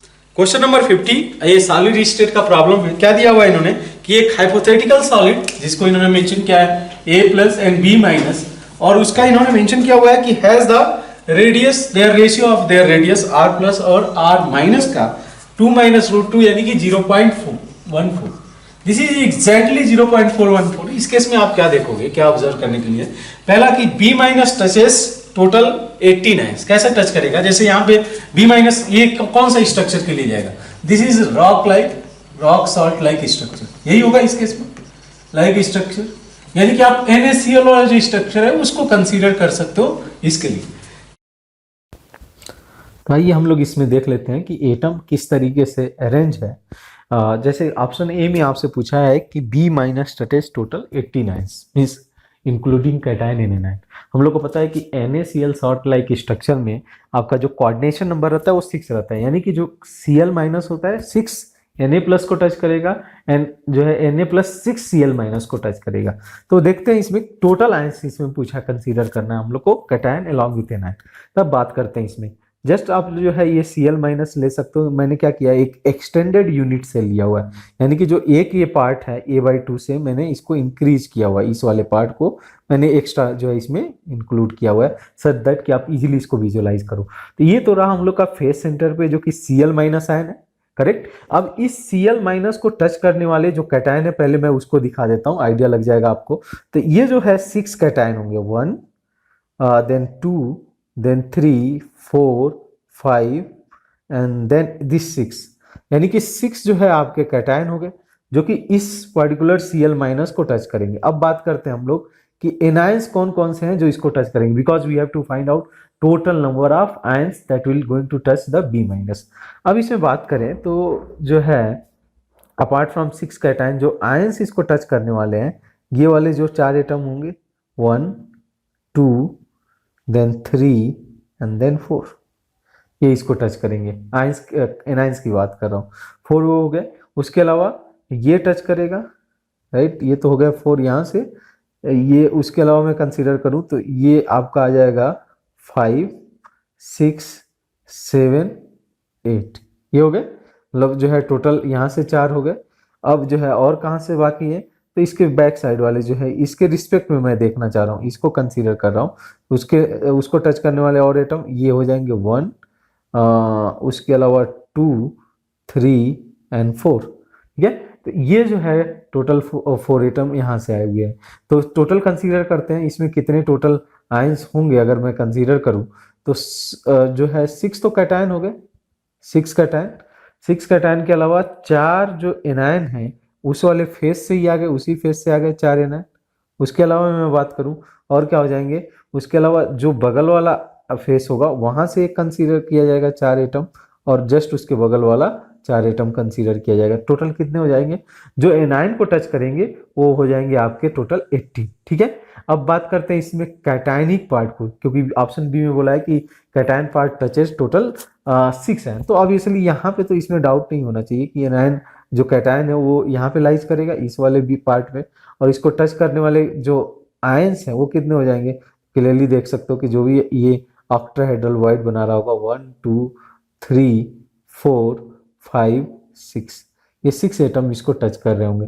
तो total इस case में simply हो जाएगा 6 ions which are touching the cation. C and D की बात कर लेते हैं। सी में क्या बोला है कि each body diagonal passes the centre 2 cation and 1 anion, यानी कि अगर सिंपल सा केस है कि अगर आप एक बॉडी इस तरीके से कंसीडर करो यूनिट से, तो कैसे होगा, इसमें इस तरीके से अरेंजमेंट होगा। सेंटर पे अगर मैं कैटायन रखता हूं तो इसके थ्रू ये पास करेगा एनायन से, यहाँ पे एनायन होगा, ठीक है, एजेस पे। तो अगर ये बॉडी डायगोनल हम लोग कंसीडर करें तो इसमें कितना आ जाएगा, ये 2 एनायन और 1 कैटायन, बिल्कुल सही है। लेकिन एक और इन्होंने ऑप्शन, तो 2 एनायन और 1 कैटायन भी करेक्ट है, और ये मेंशन किया हुआ है 2 कैटायन एंड 1 एनायन। दोनों ऑप्शन मतलब लगेगा कि दोनों जो है डिफरेंट होने चाहिए, इनमें से एक करेक्ट हो, बट दोनों ऑप्शन करेक्ट है। दोनों ऑप्शन कैसे करेक्ट है? बिकॉज हम लोगों ने तो एक यूनिट सेल ऐसे कंसीडर किया है ना, जहां पे कि आपका कैटायन ये रहा और दो एनायन यहाँ पे बी माइनस इसको आपने कंसीडर किया। लेकिन एक ऐसा भी तो यूनिट सेल कंसीडर कर सकता हूं जहां पे जस्ट इसके बगल वाला यूनिट सेल आप कंसीडर करो, लाइक दिस। ये आप कंसीडर कर सकते हो यूनिट सेल। तो आप इस यूनिट सेल में क्या देखोगे, अब देखना इसमें इसको जो है ज्वाइन करके मैं एक बीच वाला यूनिट सेल कंसीडर कर सकता हूं। अगर बीच वाले यूनिट सेल को कंसीडर किया जाएगा तो सेंटर पे क्या हो जाएगा आपका, ये ज्वाइन करते हुए एग्जैक्टली तो नहीं बन रहा है बट ये ज्वाइन करते हुए आपका क्या बन जाएगा, यहाँ पे आ जाएगा A+। अब ये देख सकते हो कि ये जो अगर बॉडी डायगोनल कंसीडर किया जाए, एक मैं हाइपोथेटिकल क्यूब कंसीडर कर रहा हूं जिसके जो दो पॉइंट है डायगोनल के, बॉडी डायगोनल के A+ और A+ है, ये मैं कंसीडर कर रहा हूं। तो अब इसलिए देख सकते हो कि इस बॉडी डायगोनल पे दो कैटायन है, दो एनायन है। इस वाले बॉडी डायगोनल पे क्या था, दो एनायन और एक कैटायन था। लेकिन इस वाले बॉडी डायगोनल को अगर कंसीडर किया जाए, सच एक हाइपोथेटिकल मैं यूनिट सेल कंसीडर कर रहा हूं, तो अब इसलिए यहाँ पे दो कैटायन और एक एनायन लाइज करेगा। यानी आपका जो सी आंसर है वो भी करेक्ट है, डी आंसर दोनों करेक्ट है। तो क्लियरली आपका जो है इस केस के 50 के लिए आप क्या कंसीडर कर सकते हो, ऑप्शन बी, ए, B, C, D. Question number 51 देखें, ये थर्मोडायनेमिक्स का प्रॉब्लम है। बोला क्या है, 1 mole of ideal gas contain in a sealed vessel. Sealed flask means जो है क्या चीज यहाँ आइडिया लगाया जा सकता है कि वॉल्यूम इज कांस्टेंट। बिकॉज अगर सील्ड है वेसल, आपको पता है कि सील्ड है, तो obviously volume is not going to change. Gas का जो वॉल्यूम है वो सेम रहेगा थ्रू आउट दिस प्रोसेस। अब क्या बोला है कि इनिशियली इन्होंने लिया हुआ है 1 मोल कितने, 1 ATM एट 27 डिग्री सेल्सियस, ये इनिशियल कंडीशन दिया हुआ है। और इसको इन्होंने चेंज किया है बाय हीटिंग। यहाँ पे इसको हीट किया गया है कहां तक, तो मोल ऑब्वियसली नंबर ऑफ मोल तो सेम रहेगा, वॉल्यूम भी सेम रहेगा। अब यहाँ पे जो फाइनल कंडीशन आपका आ रहा है 1 मोल, हम लोग को पता है ये प्रेशर नहीं पता है, यहाँ पे PATM, यहाँ पे जो टेम्परेचर है 127 डिग्री सेल्सियस हो जा रहा है। और जो वॉल्यूम है, चूंकि सील्ड वेसल था, इसकी वजह से वॉल्यूम भी सेम रहेगा, कांस्टेंट रहेगा। अब आते हैं 1 by 1 ऑप्शन पे। पूछा पहले यही पूछा गया है कि वॉल्यूम क्या होगा। ऑब्वियसली जो है इन्होंने मेंशन किया गया है कि आइडियल गैस, तो we can go for the formula PV = nRT। यहाँ पे आइडियल गैस इक्वेशन लगा दो, V की वैल्यू निकालना है nRT/P रख लो आप। N की वैल्यू हो गया 1, R की वैल्यू 0.0821 दिया है मेंशन। और टेम्परेचर क्या हो जाएगा, ये कंडीशन का ले लो क्योंकि इसका डेटा मुझे पता है, दैट इज 300 केल्विन। और प्रेशर आपका 1 ATM है।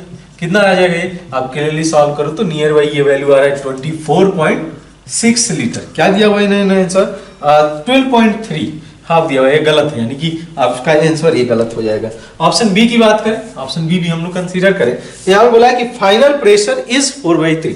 अब हम लोग को पता है कि इस केस में क्या, अगर ये फिर से आइडियल गैस इक्वेशन की बात करें तो volume is constant, number of mole constant, universal gas constant. तो क्या मैं इस प्रोसेस के लिए यहां से यहां जो चेंज हो रहा है, मैं ये बोल सकता हूं P/T is also going to be constant, बिल्कुल, क्योंकि अदर टर्म्स तो कांस्टेंट है, तो P/T कांस्टेंट। तो इसको मैं लिख सकता हूं P1T1 = P2T2, ठीक है। P1 क्या दिया हुआ है इन्होंने, 1 ATM, और जो है टेम्परेचर आपका जो है यहाँ पे दिया हुआ है 300 केल्विन, करेक्ट। इसको हम लोग रखें, हम लोग को निकालना है P2, दैट, और टेम्परेचर T2 क्या हो जाएगा 400। P2 की वैल्यू कितनी हो जाएगी, 4/3 ATM, करेक्ट। ये तो रहा हम लोग का ऑप्शन बी। अब लास्ट ऑप्शन की बात कर लेते हैं, जो C एंड D की बात कर ले, जिसमें कि हम लोग को डेल्टा G कैलकुलेट करना है। कैसे जाएंगे, तो बहुत लोग के दिमाग में आएगा कि डेल्टा G का जो फॉर्मूला होगा ΔH - T/S, क्या ये यहाँ पे एप्लीकेबल होगा क्या? इंथैल्पी चेंज तो हमें नहीं पता है ना, तो इसके डिफरेंशियल फॉर्म को यूज करवाओ। डिफरेंशियल फॉर्म होता क्या है, जैसे DG का जो डिफरेंशियल फॉर्म होगा, ये होगा आपका क्या, VdP - SdT। ये आपका डिफरेंशियल फॉर्म जाता है DG का, गिब्स फ्री एनर्जी चेंज का। अब इन दोनों को इंटीग्रेट कर दो, ठीक है, इंटीग्रेट कर दो दोनों टर्म्स को। तो VdP का इंटीग्रेशन क्या हो जाएगा, वॉल्यूम तो कांस्टेंट है, क्या बोला गया 24.6, और DP चेंज कितना होगा आपका वॉल्यूम प्रेशर में, तो इनिशियली 1 था, फाइनल 4/3, तो 4/3 - 1 1/3 हो जाएगा। तो यहाँ पे वैल्यू मैं इसको रखूं तो 24 VdP 24.6 इनटू कितना चेंज है, DP की वैल्यू 4/3 - 1, दैट इज 1/3। इसको जो है, ये तो आपका जो है लीटर ATM में आएगा, इसको किलो जूल में कन्वर्ट करना होगा, तो 101.3 से इसको मल्टीप्लाई कर दे। सेकेंड टर्म्स अब लिखते हैं -SdT का। तो इन्होंने S का फंक्शन दे रखा है, S का फंक्शन क्या है आपका 10 प्लस जो है 12 × 10⁻³ -3 T dt। इंटीग्रेट कर सकते हो, कहां से कहां इंटीग्रेट करोगे इसको, आप इंटीग्रेट करोगे इसको 300 केल्विन से लेकर इसको 400 केल्विन तक, करेक्ट, 400 केल्विन।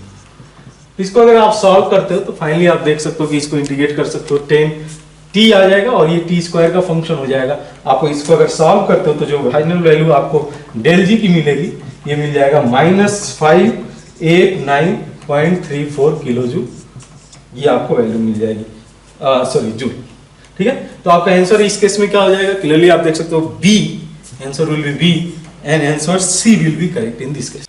क्वेश्चन नंबर 52 देखते हैं हम लोग। इसमें आपको जो है दो स्ट्रक्चर बेसिकली हम लोग को कंसीडर करना है, एक तो P4O10 और दूसरा हम लोग को कंसीडर करना है P4O6।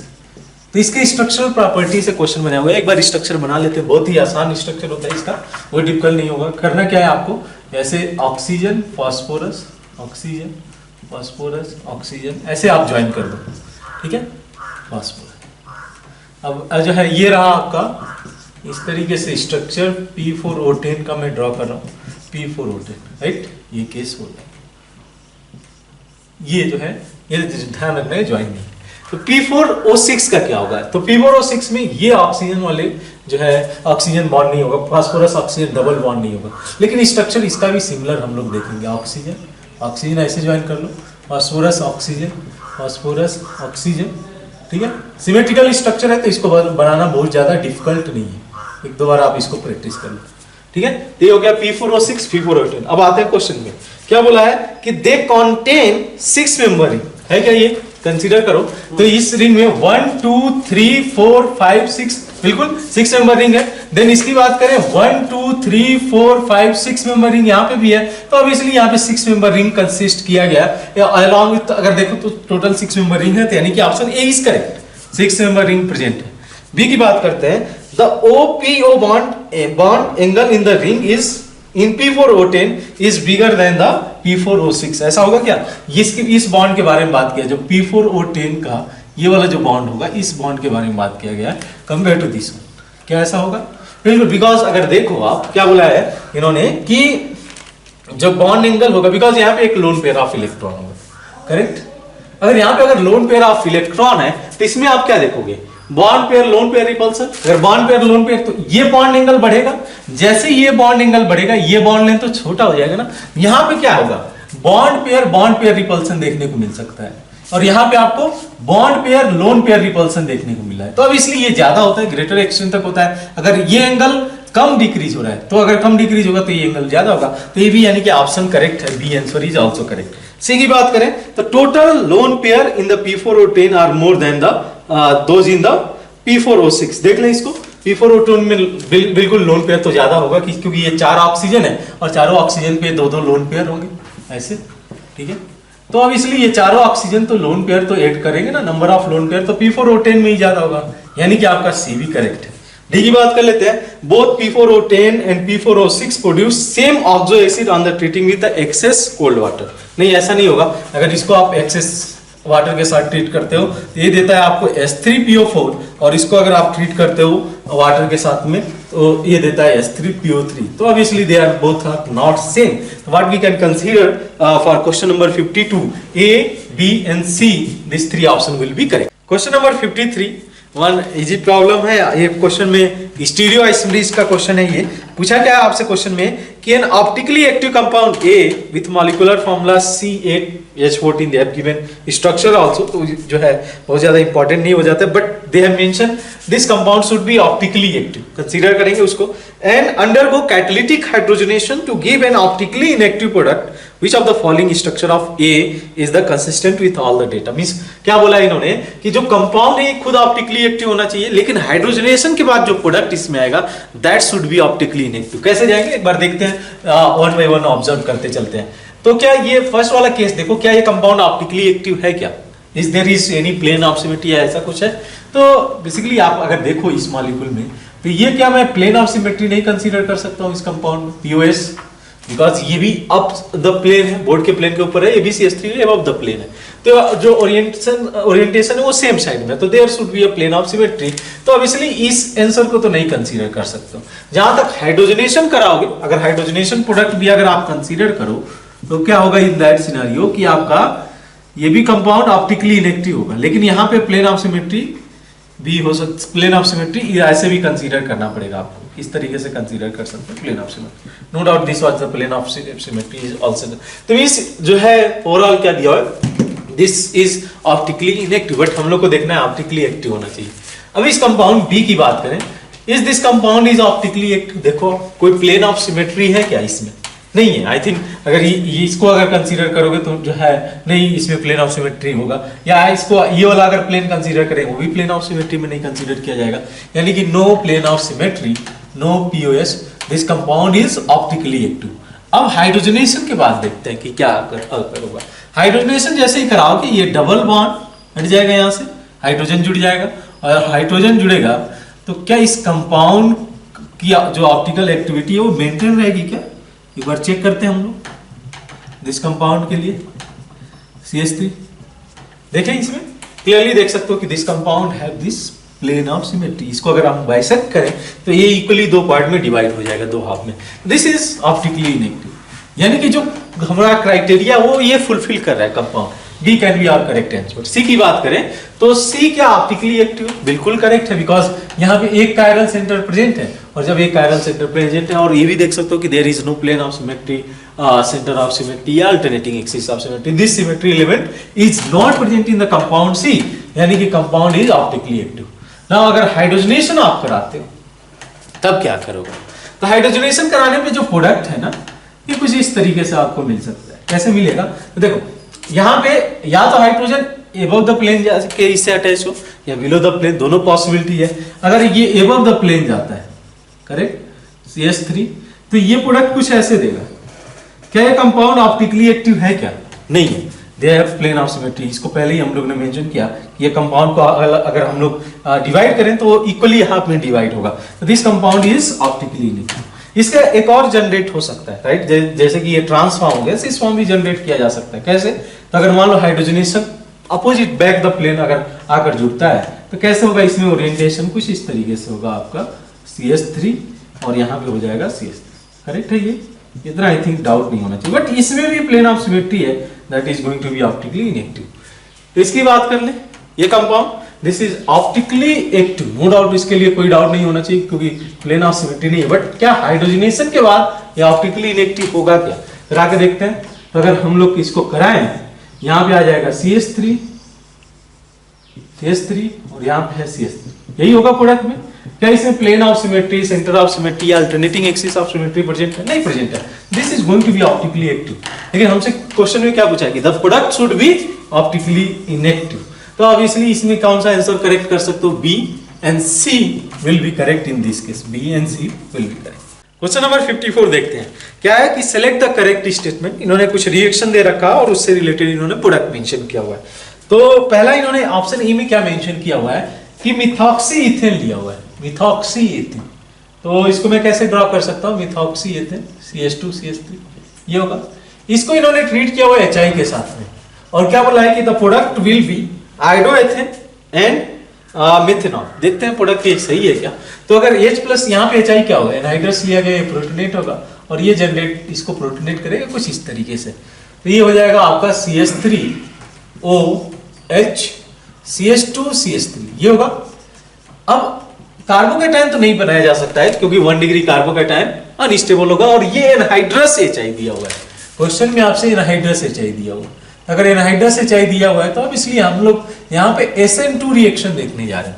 एनहाइड्रस जो है दिया हुआ है HI, तो हम लोग किस पे देखेंगे। अब क्वेश्चन ये होता है कि I- का जो अटैक होगा किस पे अटैक होगा। SN2 में हम लोग को पता है स्टेरिक फैक्टर कंसीडर किया जाता है, तो जो स्टेरिकली लिस्ट क्राउडेड होगा उस कार्बन पे जाके अटैक करेगा, यानी आपका जो नेक्स्ट स्टेप होगा I- जो है इस पे न्यूक्लियोफिलिक अटैक करेगा। ये बॉन्ड इधर क्लिप हो जाएगा और ये फॉर्म कर लेगा CH3I और साथ में CH3 CH2OH, करेक्ट, यानी कि एथेनॉल बन रहा है और साथ में मिथाइल आयोडाइड फॉर्म कर जाएगा।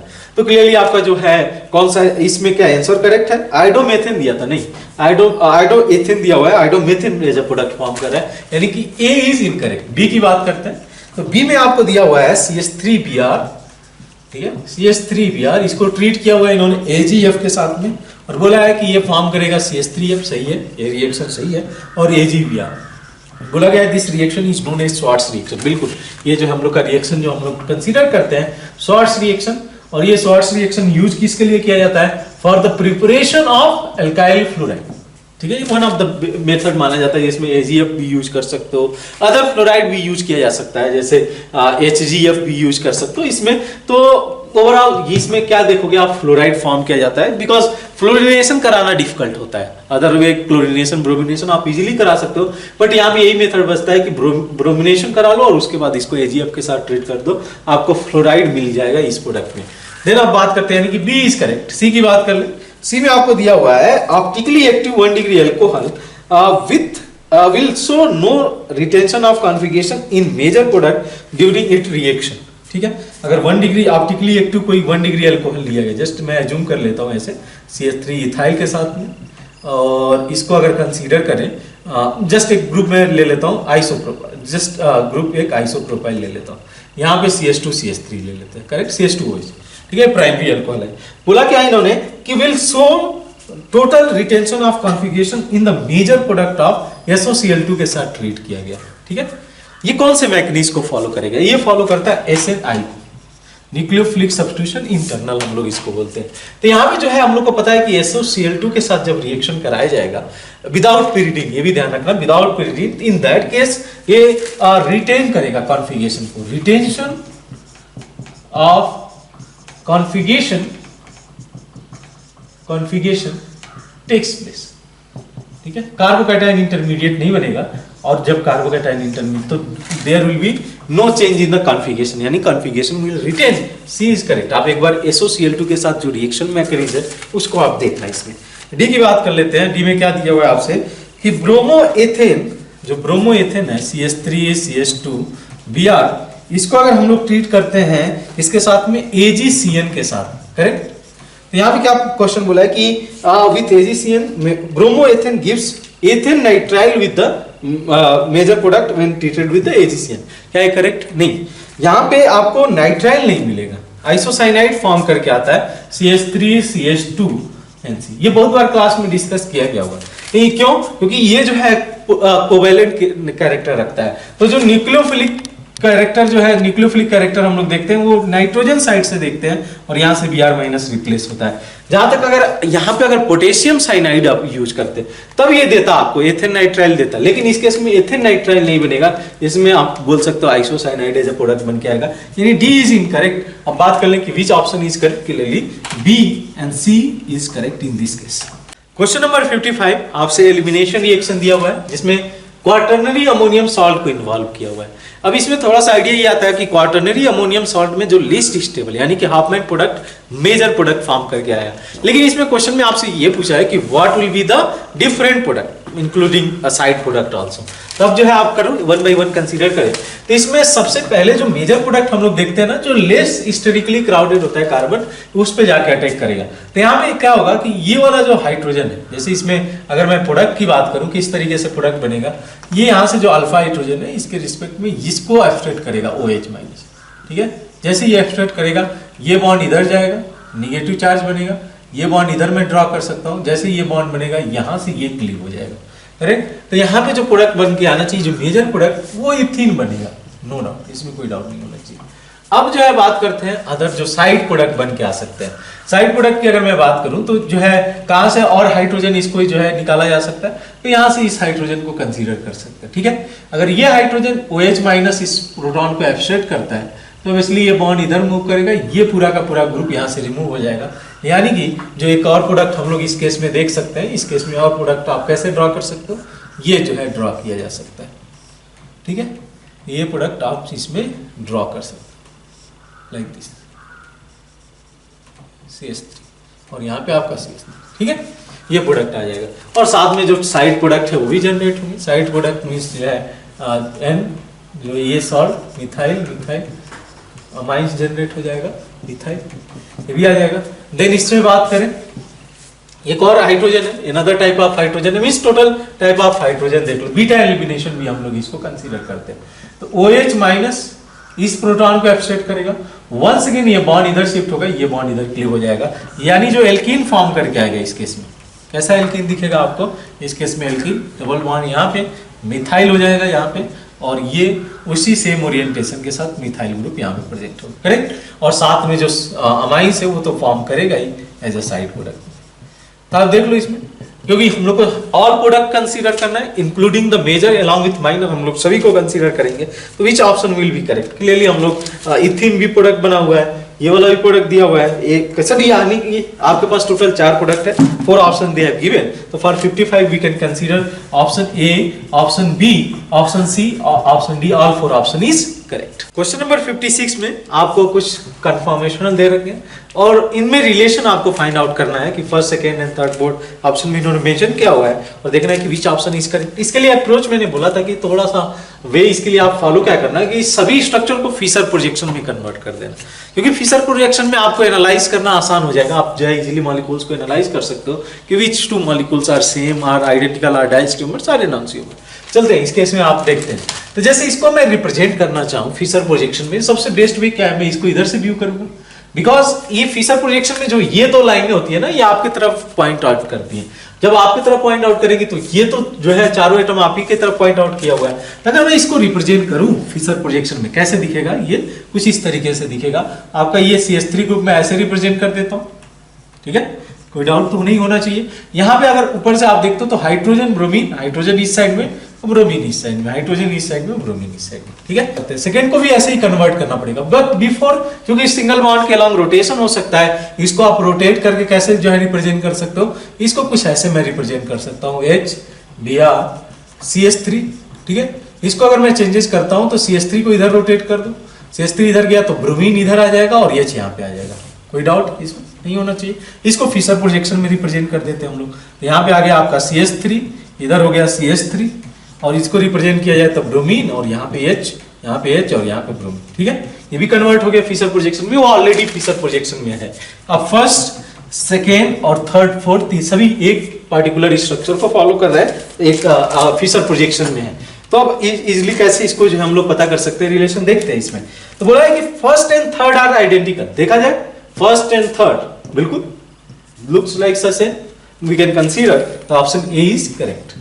बी की बात करें तो बी में बोला है कि second and fourth are enantiomer, second and fourth are enantiomer, बिल्कुल करेक्ट है, क्योंकि फोर्थ क्या है, जस्ट इस कंपाउंड का, इस स्ट्रक्चर का मिरर इमेज है, तो they will be enantiomer, we can consider B option is correct. C की बात कर ले, सी में आपको बोला है कि first and fourth are diastereomers, first and fourth are diastereomer, first and fourth are diastereomer, देखें फर्स्ट एंड फोर्थ बिल्कुल, because they are non mirror image stereoisomers है, so they are diastomers, we can consider this option is also correct. Then D, second and third are diastomers. Second की बात कर ले, second is this compound, this one, second हम लोगों ने ये draw किया है और थर्ड ये है, तो क्या बोला है, second and third is also a diastomer, बिल्कुल this is also correct, यानी कि we can go for A, B, C, D, all 4 options. Question number 57 जो कि one of the important reaction है, गैब्रियल थैलामाइड सिंथेसिस या Gabriel synthesis भी इसको बोला जाता है। क्यों इंपॉर्टेंट है? बिकॉज अगर आपको प्राइमरी अमीन इससे प्रिपेयर करना है ना प्योर फॉर्म में, that is the best method for the preparation of primary amine. क्यों ऐसा बेस्ट मेथड बोला जाता है? Because another method is also there, that is ammonolysis of alkyl halide. लेकिन अमोनोलिसिस ऑफ एल्काइल हैलाइड में problem क्या है कि along with primary there will be secondary and tertiary amines also. अब जो है सेकेंडरी टर्सरी आएगा तो प्रॉब्लम क्या है, तो there will be difficulty in the separation of primary secondary, थोड़ा सा स्लाइटली डिफिकल्ट होगा because there some physical property will same. इसके लिए best method we consider is the Gabriel synthesis for the preparation of what 1 degree amines.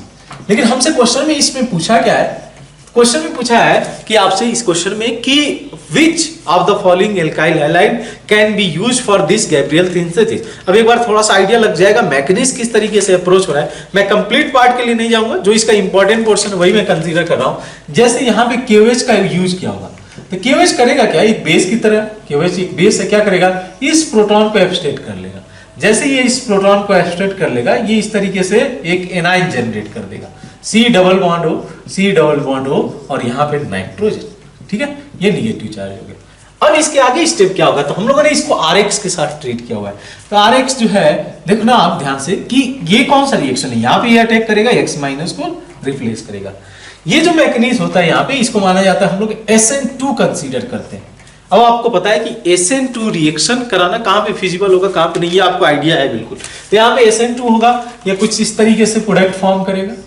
तो मेरे ये जो step है ना, ये यहां से यहां का जो कन्वर्जन है, इसको मैं दिखा देता हूं आपको। C++O, C++O, यहाँ पे N और यहाँ पे R, यही जो स्टेप है, इसी के बेस पे क्वेश्चन पूछा है कि किस पार्टिकुलर एल्काइल हैलाइड पे हम लोग SN2 रिएक्शन करा सकते हैं। इसके बाद नो डाउट अगर आप इसको NaOH aqueous NaOH के साथ ट्रीट करते हो तो आपको जो है ये प्रोडक्ट और साथ में अमाइंस 1 डिग्री अमाइंस प्रोडक्ट मिलेगा। लेकिन क्या इस केस में अब पूछा गया कि which will be suitable for RX, कैसे सुटेबल होगा? तो पहला ऑप्शन कंसीडर करो, ये सेकेंडरी एल्काइल हैलाइड है। No doubt for the SN2 के लिए अगर आप कंसीडर करो तो इसका रेट उतना ज्यादा होगा, ज्यादा नहीं होगा जितना हम लोग 1 डिग्री एल्काइल हैलाइड में ऑब्जर्व करते हैं। But this is going to give considerable, not exact considerable amount but little amount this is going to give, यानी we can consider reasonable amount we can get in the cup with A।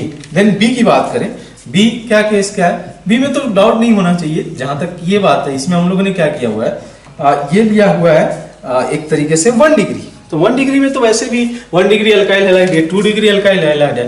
1 degree alkyl halide में तो बिल्कुल ये देगा और higher rate से देगा compare to 2 degree alkyl halide. 1 degree alkyl halide है, 1 डिग्री हैलाइड है, अल्काइल हैलाइड, बिल्कुल A B दोनों जो है देंगे। जहां तक जो है बात करें C की, तो C में जो है हम लोग का कौन सा है, 3 डिग्री, करेक्ट है, 3 डिग्री अल्काइल हैलाइड है। क्या 3 डिग्री अल्काइल हैलाइड देगा? बिल्कुल नहीं देगा, ये नहीं देगा, 3 डिग्री अल्काइल हैलाइड नहीं देगा। देन D की बात करें, ठीक है, D की बात कर लेते हैं हम लोग, D की बात कर लेते हैं। तो D में क्या है, आपसे कुछ दिया हुआ है, ये ठीक है, ये हैलाइड दिया हुआ है। बिल्कुल इस बॉन्ड को तो आप ऐसे क्लिप कर ही नहीं सकते हो ना, यहां से इस बॉन्ड को जो है ये तो रेजोनेंस में होगा, डबल बॉन्ड कैरेक्टर लिए होगा, तो यहाँ पे तो न्यूक्लियोफिलिक सब्स्टिट्यूशन कराना माप आपसे कम नहीं होगा। तो यहाँ पे आप देखो तो पूछा क्या है कि क्वेश्चन में पूछा है कि which of the following alkyl halide is not reasonable structure for the Gabriel synthesis. Clearly आप देख सकते हो कि इन दोनों में तो गैब्रियल सिंथेसिस कराया जा सकता है, इसमें भी सबसे रेट हाइयर रेट इसका होगा, लेकिन C एंड D में आप गैब्रियल सिंथेसिस नहीं करा सकते हो। यानी कि 57 की बात करें तो C and D option will be correct. Question number 58, इसमें आपको एल्कीन के सम रिएक्शंस दिए गए। This is the all are important reaction. अगर आप देखो तो इसमें पहला इन्होंने ट्रीट किया हुआ HOBr के साथ में। कैसे रिएक्शन होगा, तो जो है सोल्यूशन के अंदर HO माइनस और Br प्लस बनेगा। अब होता क्या है कि रिएक्शन कैसे होगा कि Br प्लस इस डबल बॉन्ड के अलॉन्ग रिएक्शन में जाएगा, कुछ इस तरीके से इसके अलॉन्ग हम लोग रिएक्शन देखते हैं। क्योंकि ये लोन पेयर है तो इसकी वजह से हम लोग क्या ऑब्जर्व करते हैं कि इसमें 3 मेंबर इस तरीके से नॉन क्लासिकल कार्बोकैटायन फॉर्म करके आता है, ठीक है, non classical carbocation like this. अब इस केस में जो नेक्स्ट स्टेज होगा कि OH माइनस का अटैक होगा। तो OH माइनस का अटैक आपको पता है कि इस साइड से तो नहीं कर सकता, अपोजिट साइड से करेगा। इसलिए हम लोग इसमें प्रोडक्ट क्या देखते हैं, जैसे कि अगर बात करें इसमें कौन सा कॉन्फ़िगरेशन है, सिस कॉन्फ़िगरेशन है, और इस पे एडिशन क्या हो रहा है, cis configuration with anti addition. हम लोग को पता है कार्ब इस जो है cis anti racemic mixture it will going to form, यानी कि इस केस में आपको racemic mixture as a product form करके देगा। ऐसे अगर मैं इसको ड्रॉ करूं H सिस कॉन्फ़िगरेशन है तो ये रैस्मिक मिक्सचर प्रोडक्ट आपको देगा Br। अगर मैं इसको कंसीडर कर लेता हूं, ठीक है, तो OH, ठीक है, OH यहाँ पे आ गया, CH3 आप ले लो इसको, CH3, ठीक है, इसका एक और प्रोडक्ट बनेगा that will be the mirror image of this product, ठीक है, एक और प्रोडक्ट बन जाएगा, यानी रैस्मिक मिक्सचर बनेगा। तो यहाँ पे बोला भी है the major product are enantiomer, बिल्कुल option A is correct. Option B की बात करते हैं, कौन सा रिएक्शन है, डबल बॉन्ड के अलॉन्ग हम लोग हाइड्रेशन करा रहे हैं, नहीं एसिडिक मीडियम वाटर का एडिशन है।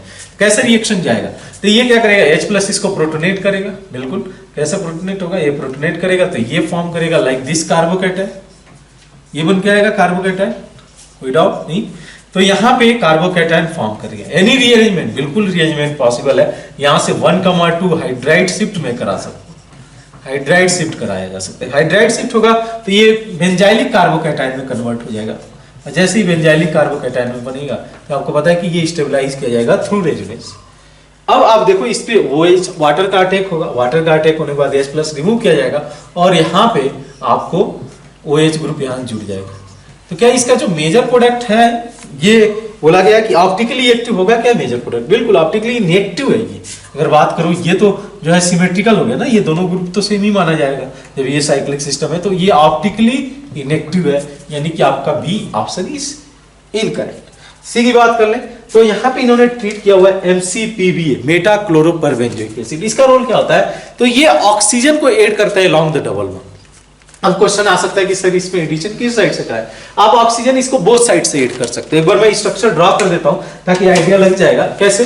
तो यहाँ पे आपको जो प्रोडक्ट मिलेगा ना, इस तरीके से कुछ मिलेगा, MCPBA मेटा क्लोरोपरबेंजोइक एसिड इस तरीके से ऐड होगा। तो अगर मान लो ये ऑक्सीजन आपके तरफ अगर ये पॉइंटेड आउट है, तो in that scenario methyl group back the plane होगा। तो क्या अलग भी एक और स्ट्रक्चर बनाया जा सकता है क्या? बिल्कुल, एक और स्ट्रक्चर के बारे में सोचा जा सकता है। क्या स्ट्रक्चर हो कि ये बैक द प्लेन हो जाए, जो ये वाला रिंग है इसको आप बैक द प्लेन कर लो, और इसको जो है जो मिथाइल है फिर in that case above the plane होगा। बिकॉज जब सीन एडिशन है तो दोनों सेम साइड से ऐड होगा ना, ये तो सीन एडिशन है आपको पता है, इसी सेम ये पहले केस में एंटी एडिशन है, ठीक है। इसमें हम लोग को जो है इंपॉर्टेंट है बिकॉज यहाँ पे रीअरेंजमेंट की पॉसिबिलिटीज है। अगर बात करें इसमें कोई रिलेशन आएगा क्या इन दोनों कंपाउंड में, बिल्कुल दे आर मिरर। अगर इसको आप जस्ट अपोजिट रिप्रेजेंट करोगे तो this will be mirror image of this first compound, यानी कि ये दोनों में रिलेशन क्या होगा, दे आर एनांसियोमर्स, एनांसियोमर्स हैं एक दूसरे, ठीक है, ये केस है। तो सी में बोला है कि दे आर द डायस्टियोमर्स, बिल्कुल इनकरेक्ट। डी की बात कर लेते हैं, ऑस्मियम टेट्राऑक्साइड के साथ ट्रीट किया, प्रोडक्ट क्या बनेगा, प्रोडक्ट ये बनेगा CH2CH2OH, ठीक है, डाई हाइड्रोक्सिल। जैसे कि KMnO4 का काम होता है वैसे ही ऑस्मियम टेट्राऑक्साइड भी वर्क करता है, और जो है आपको ये डाइऑल फॉर्म करके देगा। लेकिन ये ध्यान में रखना कि this addition is also syn addition, although they have not mention stereochemistry in this reaction because that is not important for this molecule. लेकिन सीन एडिशन ये आप ध्यान रखना, लाइक जैसे आप जो है बेयर्स रिएजेंट के साथ कराते हो, कोल्ड डाइल्यूट एल्कालिन KMnO4 के साथ में जिस तरीके से डाइऑल फॉर्म करते हो, यहाँ पे भी वही फॉर्म करके आएगा। और even the mechanism will also remain same, stereochemistry will also remain same. और डी में आपको जो है यही प्रोडक्ट दिया हुआ है, आपको प्रोडक्ट डी यानी कि option D is also correct. We can consider A and D for the question number 58. Question number 59 देखें, तो इसमें बोला है कि which of the following compound can be product of aldol condensation? aldol reaction, not aldol condensation. aldol reaction क्या होगा? aldol reaction में जो प्रोडक्ट बन के आता है, हम लोग को पता है ये बन के आता है बीटा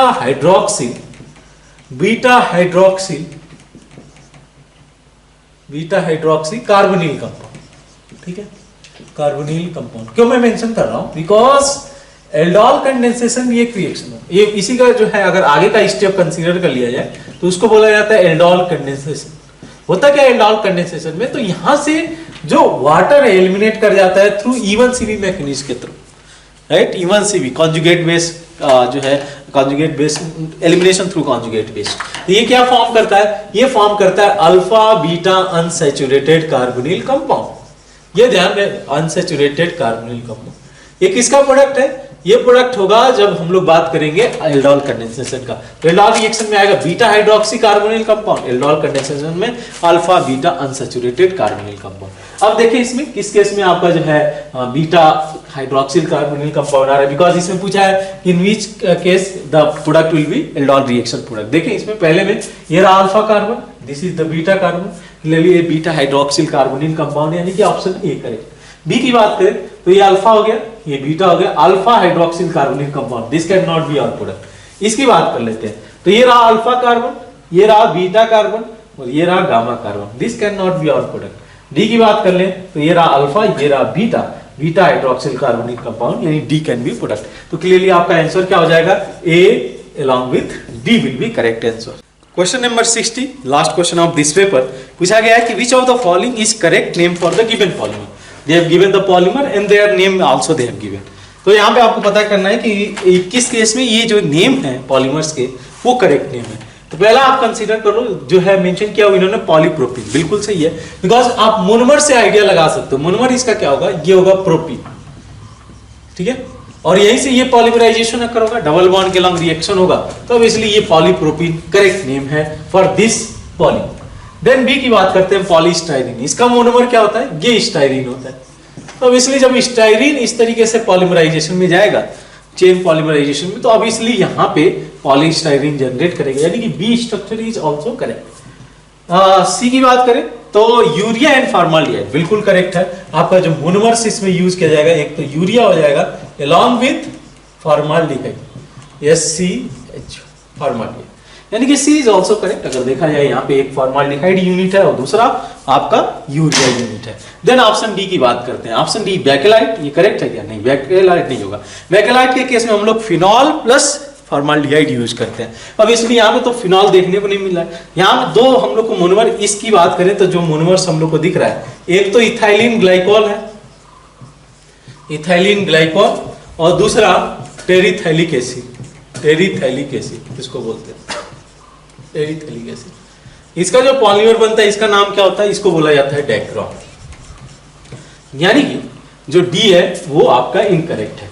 तो 60 के लिए आपका answer A, B and C will be correct. अगर बात करें तो इसमें जो है जो पेपर है आपका ओवरऑल मॉडरेट भी क्वेश्चंस है, बहुत ज्यादा डिफिकल्ट नहीं है। इसके ऑर्गेनिक पार्ट के जो रिएक्शंस है अगर आप देखो तो पॉलीमर से कुछ क्वेश्चन पूछे हुए हैं, लॉल कंडेंसेशन, एल्कीन के रिएक्शन है, अमाइंस के रिएक्शन इन्होंने मेंशन किया है, स्टीरियो आइसोमरेज को अच्छे से इन्होंने यूज किया है, 2 क्वेश्चन इसके पूछे गए हैं। ऑर्गेनिक के अगर इनऑर्गेनिक की बात करें तो इसमें फ्यू क्वेश्चन है, 2 और 3 क्वेश्चन है, तो बहुत ज़्यादा डिफिकल्ट आपको नहीं होना चाहिए इसमें। अब बात करें फिजिकल का, स्लाइटली कैलकुलेटिव है 2-3 क्वेश्चन, बट वो भी बहुत ज़्यादा डिफिकल्ट प्रॉब्लम नहीं है। अब ओवरऑल पेपर मॉडरेट हम कंसीडर करेंगे, और अगर इसको जो है